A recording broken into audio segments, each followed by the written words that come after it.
and the official White House florist, and has a number of other jobs in addition to Secretary of State. So I'd kick us off, and then he's going to take the reins from here.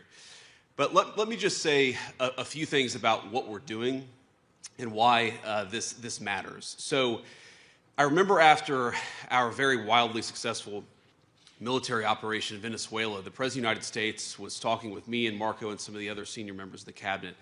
And he was talking just about how important it was that we ensured that the global economy had access to oil and gas many years in the future. And that, of course, is one of the reasons why we're interested in Venezuela, is because it has such a critical importance in this all-important resource called oil. And as much as we talk about the modern economy, the digital economy, the high-tech economy, the president said something that was very, very important and I think should inform a lot of how we think about future growth, which is that as much as data centers and technology and all of these incredible things that we're all working on matter, fundamentally, you still have an economy that runs on real things. And there is no realer thing than oil. And I would add to that, there's no realer thing than critical minerals. And I think a lot of us have learned the hard way, in some ways, over the last year, how much our economies depend on these critical minerals. So every man and woman, I believe, in this room understands what we're confronting together today. And I say together, and that is very much something that is at the heart of Secretary Rubio's initiative, and as he said, at the heart of what we're trying to do all across the administration, is recognize that this is something where our alliances and our friendships can really help one another. We're all on the same team. We're all rowing in the same direction. I believe that in this room, we have close to 2/3 of the world's GDP represented, and so we have the capacity to make ourselves more independent, more self-reliant, and that's what we should be doing. Now, we know that today, the international market for critical minerals is failing. It's failing to create domestic markets or dignified jobs for our labor forces, and it's failing to keep our nation safe. Supply chains remain brittle and exceptionally concentrated. Asset and commodity prices are persistently depressed, driven downward by forces beyond any individual country's control. Now, how many times cumulatively have one of us or many of us in this room heard some variation of the story that I'm about to tell? A lithium mine, a gallium recovery center, you name it, is announced, sometimes with years in planning and financing nearly in place. Then overnight, foreign supply floods the market, the prices collapse, and investors pull out. The project stalls, and eventually the project dies on the vine. We've all seen it firsthand in all of our countries. And the result is a global market where consistent investment is nearly impossible, and it will stay that way so long as prices are erratic and unpredictable. And that's one of the things that we want to work on with this initiative. Let's make the prices more predictable and less erratic so that we can support the domestic supply chains and the investment that makes those supply chains possible. Now, across Europe, North America, there are dozens of mining and processing initiatives that have been suspended or completely abandoned because sustained price weakness makes financing impossible. Time after time, advanced economies with deep capital markets are finding that projects cannot clear costs. The same story plays out elsewhere around the world. In resource-rich developing economies, only a tiny fraction of global mining investment, including from nations, many of them in this room, is reaching the point of actual projects. We plan, we think about it, we even invest a little bit of money, we do the regulatory work, but so many of them die on the vine. Now, everyone knows that these deposits exist. We've mapped a whole lot of them, and we know they're ready to be mined and processed. But capital can't reach them so long as investors lack confidence that those markets are going to remain stable for long enough to justify the long-term commitment. That is the problem that we confront. And even here in the United States, even with all the incredible things that President Trump and the entire administration has done to eliminate permits, to open up the regulatory environment, we have private financing that we've secured, but even in some cases, even in the United States, some of these projects are struggling to attract investors. We see telltale signs of a market distorted beyond recognition, one that punishes strategic investment, one that punishes diversification, and one that punishes long-term planning. This is crazy. We should have the kind of global markets, the kind of domestic markets that reward long-term planning, that reward strategic thinking, and that's exactly what we're trying to do. Now, I think every single one of us represented in this room has become dependent on arrangements we did not choose, and right now, arrangements that we cannot control. We all face the same vulnerability: access to the things that protect our people and sustain our way of life. Everything from missile defense systems to energy infrastructure to advanced manufacturing to emerging technologies. The fundamental supply chains that support these industries sometimes can vanish in the blink of an eye without any control or influence from many of the countries in this room. And we in the Trump administration believe it is the business of the government, of the people's government elected just over a year ago, to confront such problems, and that we want to confront them together. And I think that you're all here, at least I hope you're all here, because you all feel the exact same way.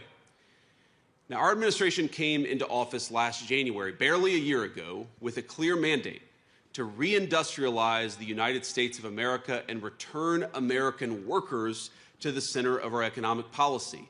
And that is what we are doing. And I want to tell you just a little story about one of the very first meetings I had with our Secretary of Commerce and the Secretary of the Treasury, two great people, two great business leaders. And I remember saying, look, we have our views of the Biden administration. We're not particularly fans, as you may have guessed. But setting that to the side, surely the Biden administration put together a list of the critical industries, the critical technologies, the critical manufacturing facilities that are supported by these rare earth minerals, these critical minerals. We may think it's bad work. We may think the people who put it together weren't particularly wise, but surely that gives us some foundation to build on. And I was shocked when our Secretary of the Commerce and Secretary of the Treasury came back to me and said, actually, we have never done this. For the last 4 years, the Biden administration never sat down and tried to understand what are the critical deficiencies in world supply chains. That's crazy. It's insane that we ever got to this point. But in just 1 year, the President of the United States has struck dozens of deals to fix that problem. Domestic and foreign producers are both included in this, and we're trying to ensure durable, end-to-end supply chains for our country, but also for many of our friends. We've mobilized public financing tools at an unprecedented scale, providing up to $100 billion in lending authority for critical minerals to the Office of Strategic Capital. Marco's now a venture capitalist, too. He's got many jobs. We've overturned old orthodoxies and taken direct stakes in high-value mining and processing companies. The United States had not built a primary smelter in this country since 1980, before I was born, 4 years before I was born. In the last month alone, we have announced two, one of which is already fully funded. And on Monday, the Trump administration announced Project Vault, America's first ever domestic critical minerals stockpile. With these moves, we intend to build an ironclad network of new industrial supply chains to span the entire nation. We're going to create good-paying jobs, skilled jobs for the American labor force, and those people, those great workers, are going to be securing a new era of prosperity for American families, and I believe for many people all over the world. But we seek to make sure our friends and our allies are part of this and that you all are covered as well. Our goal here, and the reason why we're doing this conference, is to align trade policy, development finance, and diplomatic engagement towards a shared strategic objective. And that objective is very simple: diversifying global supply in the critical minerals market while strengthening the partner countries who help all of us in this shared effort. Over the past year, our administration has signed agreements. We have launched many joint initiatives, and we have committed extensive resources with many of you in this room, with many governments, and our work extends across disparate regions and all stages of the value chain. We've convened this ministerial in an effort to accelerate that shared work. So this morning, the Trump administration is proposing a concrete mechanism to return the global critical minerals market to a healthier, more competitive state. A preferential trade zone for critical minerals protected from external disruptions through enforceable price floors. We will establish reference prices for critical minerals at each stage of production, pricing that reflects real-world fair market value. And for members of the preferential zone, these reference prices will operate as a floor, maintained through adjustable tariffs to uphold pricing integrity. We want to eliminate that problem of people flooding into our markets with cheap critical minerals to undercut our domestic manufacturers, because we know, of course, that as soon as they've undercut our domestic makers, the domestic markers, they leave the market, and the people who undercut them then jack up the price to a completely unfair level. We're going to fix that problem. Together, we want members to form a trading bloc among allies and partners, one that guarantees American access to American industrial might while also expanding production across the entire zone. The benefits will be immediate and durable. Regardless of how much material flows into the global market, prices within the preferential trade zone will remain consistent. Over time, our goal within that zone is to create diverse centers of production, stable investment conditions, and supply chains that are immune to the kind of external disruptions that we've already talked about.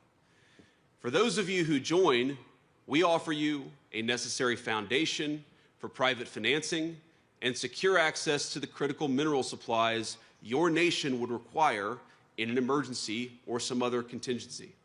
By regulating imports to preserve free and fair competition within the preferential trading zone, we will elevate our nation's miners and refiners, our investors and our producers alike. We are all on the same team, and we need to create the economic incentives that reward people for investing and building in our countries. Membership will be vital for developing economies seeking to expand mining capacity. And it'll be just as important for the advanced economies that rely on these materials to sustain their advanced industries, to sustain their growth and security. And I want to be clear with every person in this room. While we believe America's market is large enough to create its own critical minerals trading zone, this entire effort will be stronger and far more competitive if we build it together. So I'm pleased that so many of you here today have already signed on to this plan. Some of you have not. And for those not yet there, we hope that today's discussions will encourage you to finalize those agreements as quickly as possible.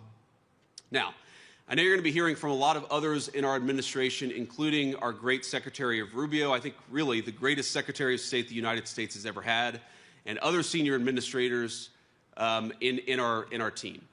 And I know that Ambassador Greer, our great trade representative, will present further specifics about what he'll be negotiating, what we're calling the Agreement on Trade and Critical Minerals. Knowing Jameson, I know it will be a very productive session, and I know it will be a very detailed session. As all of you who know Jameson well, he is a guy who gets into the details because he knows that that's where the substance of an agreement can really be made. So I want to close, but before I do, let me just reiterate. We here, I think all of us, are friends. We've all spent many years describing this problem. Before I was ever in politics, I would hear politicians and global leaders talk about this problem. For too many of those years, we talked about it, but we refused to actually solve it. The framework before us is a change. It is a practical and enforceable approach to solving the problem, not just complaining about it. Many of you have helped us design it, and we're, of course, constructing it together in real time. So to those of you still on the fence, I say, let's move together. Before you is a chance to lead, to secure your nation's ability to build, to produce, to defend itself. What is before all of us is an opportunity at self-reliance. that we never have to rely on anybody else except for each other for the critical minerals necessary to sustain our industries and to sustain growth. So I propose that we come together and we shape a market worthy of the great men and women of our countries who depend on that market. Again, I want to thank you all for being here. I'm honored by your presence. The President sends his very best regards, and I look forward to everything that we're going to accomplish together. God bless you all and have fun today.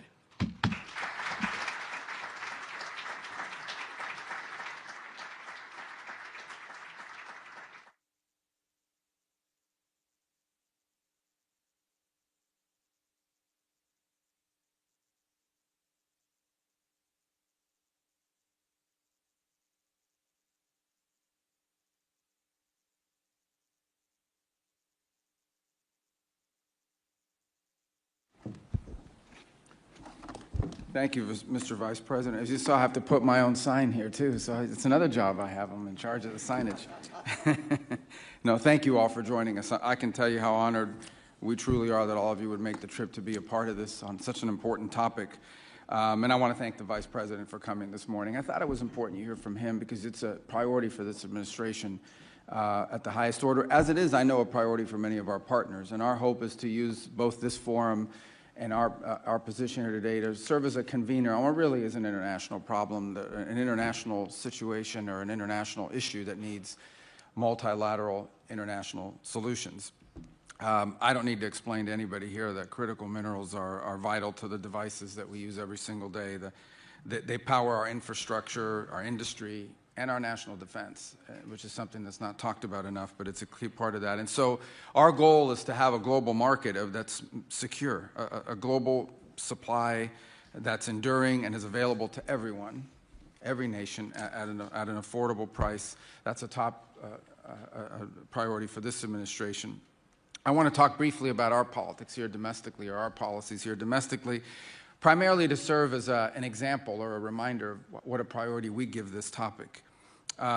President Trump, from day one in office, has made clear that economic security is national security.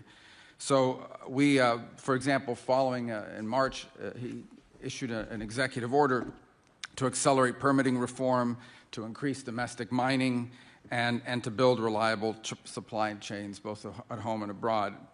And we feel like all of you, our friends and our partners, stand to benefit from the secure supply chains that we want to be a big part of building. In October alone, the United States secured over $10 billion in critical mineral agreements across 5 countries. Our friends and partners stand to, in December, for example, we convened stakeholders from around the world at the Pax Silica Summit. And thank you, Jacob, for doing that. It's launching a partnership dedicated to building a resilient silicone supply chain capable of powering a new era of global prosperity. Pax Silica and artificial intelligence may be the future. Still, the future will never come to pass. None of these things are going to be possible unless we rebuild the factories and reopen the mines upon which these technologies depend. And I want to use a case in point from our own history to highlight this. The United States used to produce its own critical minerals and derivative products like rare earth magnets. Back in 1949, miners in Mountain Pass, California, discovered one of the world's richest mineral deposits. By 1952, the United States, we were mining rare earths there, and that discovery sparked a revolution. American scientists and engineers, alongside innovators from many of the countries that are here today, rushed to discover new applications for these minerals. And with these new technologies, ushered in the jet age. We ushered in the space age. We ushered in the computer age. And then we became blinded by the potential of the technologies those metals enabled, but we neglected their importance. Mining is less glamorous than building computers. It's less glamorous than building cars or airplanes. But building computers and cars and airplanes is less glamorous than designing them. As we embraced what was new and glamorous, we outsourced what seemed old and unfashionable. We allowed, for example, Mountain Pass, and with it most of America's critical mineral industry, to wither and to die so that we could focus on manufacturing. Then we outsourced the manufacturing. And I know this is a story I'm telling, but it's a story many of the advanced economies represented here today understand well. We outsourced the manufacturing so we could focus on designing these goods. And then one day we woke up and we realized we had outsourced our economic security and our very future. We were at the mercy of whoever controlled supply chains for these minerals. So my hope is that we are gathered here today as the first but important step to rectifying this mistake, to bring together our collective talent for innovation where our advantage over rivals is only grown, and to apply it to bringing back manufacturing and reopening mines here in the United States, but also in all the partner nations represented here today. I think it's interesting that about 50 years ago, actually in this very room, ministers from around the world joined then Secretary of State Henry Kissinger for the Washington Energy Conference. That meeting took place during a moment where global energy supplies were concentrated, where markets were distorted, and access to a single critical resource, at that time, of course, being oil, had become a tool of political pressure. That is the world 50 years ago. That meeting led directly to the creation of the International Energy Agency to coordinate among like-minded partners and secure access to energy commodities. And so today, we return 50 years later in the hopes of advancing a bilateral critical minerals framework agreement to the same end on that front. These frameworks are designed to create alternative sources of supply and to protect every single stage of production, from mining to refining and processing to manufacturing. All of these things, protecting them from non-market disruption. They will provide platforms for coordinating policies that ensure all of our citizens can enjoy abundant and affordable access to these critical minerals. And so we stand ready and intend to work with each country here today to find a specialized role that you can play. If you don't have minerals, you can help refine them. And if the countries gathered here include the largest consumers of critical mineral products, who together have the buying power, collectively, have the buying power to build a more resilient and diverse global market. Everyone here has a role to play, and that's why we're so grateful for you coming and being a part of this gathering that I hope will lead to not just more gatherings, but action. The United States stands ready alongside each of you as we enter this new age of shared prosperity and security. And I want to end by saying that while we intend to play a key role and an important role and to use the size and influence of our markets to drive this, this is an international, multilateral effort, and it only works. You can only have diversity and choice in these markets if it is broadly adopted across multiple countries. So this initiative here today may be one that started with us, but this is not solely an American initiative. This must be an international, global initiative with like-minded countries who all have one thing in common. We want to see a diverse supply of critical minerals and a secure and resilient supply chains across the world so all of our economies can prosper without ever having these things be susceptible, at worst case scenario, being used as leverage against us, or any other disruption that could come to the market that would undermine our collective economic security. So thank you all for being a part of this today. We appreciate it very much. Let me now turn, as we'll begin our program here.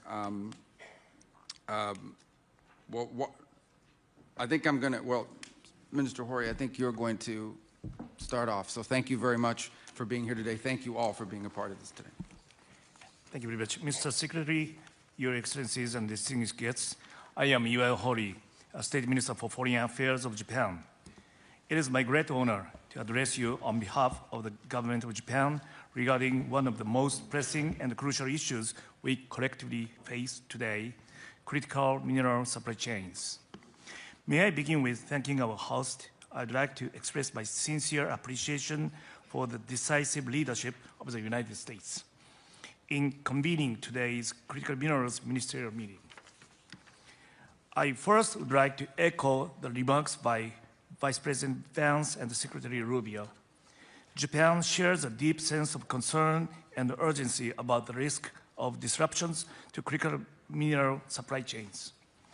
Sitting at the very upstream end of supply chains and being used across a wide range of industries, critical minerals and its stable supply is indispensable to the sustainable development of the global economy.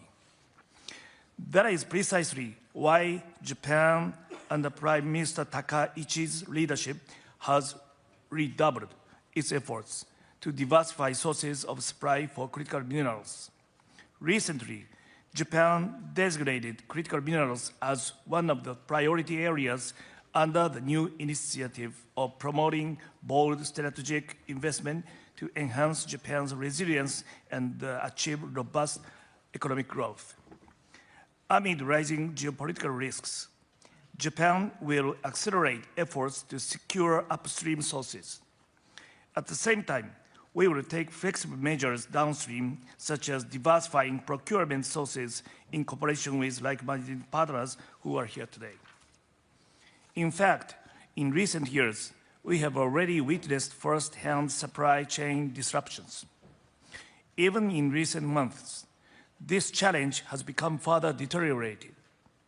Against such backdrop, we have come to understand that we are in the same boat, as any supply chain disruption would bring significant impact on the global economy. We should work together to address this challenge. To prevent such supply chain disruptions, the key is to diversify supply sources, including the refining and processing of geographically concentrated critical minerals. To do so, it requires a collective action. We must seize this opportunity to advance cooperation among like-minded countries, partners like us. With that in mind, I'm looking forward to the launch of FORGE, the Forum on Resource Geostrategic Engagement. In the next session, Japan strongly believes that FORGE will become an important venue and a vehicle for us to focus on supply chain diversification and ensure policy coordination. Japan stands ready to actively contribute to discussions to further deepen collaboration with partners and to ensure the effective implementation of this initiative. So, how we should move forward from here? On the supply side, diversification is essential. Diversity, as opposed to concentration, is what makes us resilient. This has to be one of our major guiding principles. In this context, I'd like to take a moment to briefly talk about Japan's efforts to date. Japan has been pursuing various projects in cooperation with the United States as well as with stakeholders across the globe in this regard. Diversification of supply sources and enhancement of supply chain resilience has been Japan's top priority for many years, and we have taken policy measures accordingly. Back in 2022, Japan enacted the first ever Economic Security Promotion Act and created new programs with a focus on critical minerals. Just as importantly, Japan has been implementing public-private support measures, including expanding Geopolitics investment framework, increasing allowable investment ratios, and allocating a total budget of $3.5 billion US. Around this table, there are many partners with enormous potential for the production and refining of rare earth elements as well as other significant critical mineral sources. Angola, Argentina, Australia, Bolivia, Brazil, Canada, the Democratic Republic of the Congo, France. Well, the list goes on and on. Japan is determined to seek robust partnership with you all. As geopolitical risks continue to rise, we will redouble our efforts to secure alternative supply sources and to build more resilient, reliable, and secure global supply chains. Diversity only comes from a collective action. No single country can overcome fragility of critical mineral supply and over-dependence on specific countries on its own.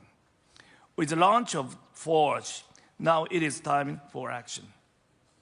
On the demand side, it is imperative that we avoid the situation in which critical minerals and their derivatives produced through non-market-based policies or practices crowd out products with distorted price competitiveness and unfairly monopolize the global market. Japan will engage in discussions with like-minded countries, including the United States, the European Union, and others present here in a positive and constructive manner, and will work to build an effective mechanism with industrial engagement. In this regard, Japan highly appreciates the U.S. for its decisive leadership. Distinguished colleagues, as we gather today, we are clear-eyed about what our mission is and what our challenges are. Together, we can build on our advantages and make our critical mineral supply chains more resilient. Japan has an unwavering determination to work with you as your trusted partner on every aspect: demand and supply, mining and refining, upstream and downstream. Japan is ready to enhance coordination and collaboration with you all. Together, let's make a meaningful difference. In closing, I thank you for your kind attention. I very much look forward to the discussion today. Thank you so much.